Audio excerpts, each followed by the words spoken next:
Hello guys, എല്ലാവരുടെയും വീട്ടിൽ എന്തുകൊണ്ട് വിശേഷം? ചോറൂണൊക്കെ ആയോ? നമ്മുടെ വീട്ടിൽ ഇതാണ് ഇന്നത്തെ ആഹാരം.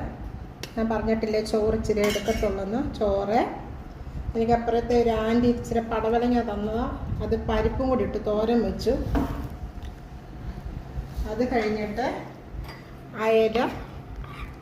അയല കറി വെച്ചതാണ്. ഒരു തലയും കൂടെ എടുക്കാം അല്ലേ? തലയ്ക്ക് പ്രത്യേക ടേസ്റ്റ് അല്ലേ?